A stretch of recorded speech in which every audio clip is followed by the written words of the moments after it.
रही थी। करीब जाकर देखा एक पुराना लेकिन चमकदार चिराग। रायस्टार ने उत्सुकता से उसे उठा लिया और घर ले आया। कमरे में रखकर वह थका हुआ सो गया। सुबह उठते ही उसे चिराग की याद आई। वह उसे साफ करने लगा। अचानक चिराग कांप उठा और उससे धुएं के बीच एक डरावनी लेकिन खूबसूरत गुड़िया प्रकट हुई। गुड़िया ने रहस्यमयी आवाज में कहा, क्या हुक्म है मेरे आका? रायस्टार घबरा गया, लेकिन फिर बोला, मेरे पापा की गरीबी दूर कर दो, हमें भी एक अच्छा जीवन दे दो। गुड़िया मुस्कुराई, जैसा हुक्म मेरे आका, और वापस चिराग में समा गई। उसी शाम थुंग थुंग ने जब आंखें खोली तो खुद को एक आलीशान महल में पाया। चारों तरफ सोना, गाड़ियां, नौकर चाकर, सब कुछ बदल चुका था। रायस्टार भागता हुआ आया, पापा अब हमें कभी दुख नहीं मिलेगा, हम अमीर हो गए हैं। दिन बीतने लगे। हर बार रायस्टार चिराग से कुछ मांगता और तुरंत मिल जाता। गांव वाले हैरान थे कि थुंग थुंग और उसका बेटा अचानक इतने अमीर कैसे हो गए। लेकिन असली मोड़ तो तब आया जब एक दिन सड़क पर व्हाइट 444 अपनी कार रोककर गहरी सोच में डूब गया।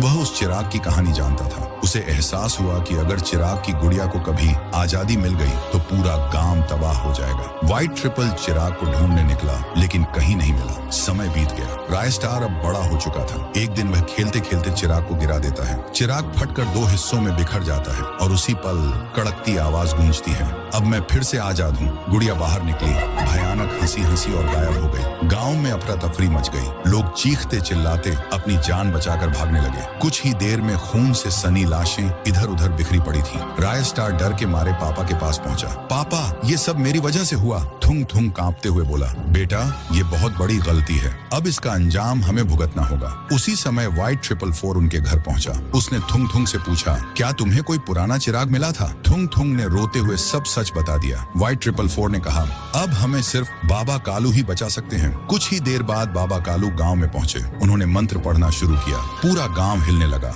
अचानक गुड़िया प्रकट हुई। उसकी आंखें आग की तरह जल रही थीं। वह चीखी, कालू रुक जा, वरना पछताएगा। लेकिन बाबा कालू डटे रहे। उन्होंने आखिरी मंत्र के साथ पवित्र शस्त्र उठाया और गुड़िया पर वार किया। गुड़िया दर्दनाक चीख के साथ वहीं ढेर हो गई। अगले ही पल थुंग थुंग बेहोश होकर गिर पड़ा। जब उसकी आंख खुली तो उसने खुद को फिर से उसी सड़क पर पाया जहां वह हमेशा बैठकर भीख मांगता था। सब कुछ पहले जैसा हो गया था, लेकिन इस बार थुंग थुंग के चेहरे पर अजीब सा सुकून था। राघव अपनी नई बाइक पर सवार होकर गांव पहुंचता है। बाइक घर के बाहर खड़ी करके घर के अंदर चला जाता है। रात 1 बजे तेज तूफानी झोंका बाइक से टकराता है और अचानक बाइक स्टार्ट हो जाती है। फिर तेज रफ्तार में खुद ब खुद चलने लगती है, मानो कोई अदृश्य सवार उसे चला रहा हो। फिर बाइक सीधा जाकर गांव के चौकीदार को भयंकर टक्कर मारती है। उसका जिस्म चिथड़े चिथड़े होकर जमीन पर बिखर जाता है। लेकिन बाइक यहीं नहीं रुकती। वह आगे बढ़कर राह से गुजर रहे एक शख्स को भी कुचल देती है। उसके भी चिथड़े चिथड़े होकर जमीन पर बिखर जाते हैं और बाइक वापस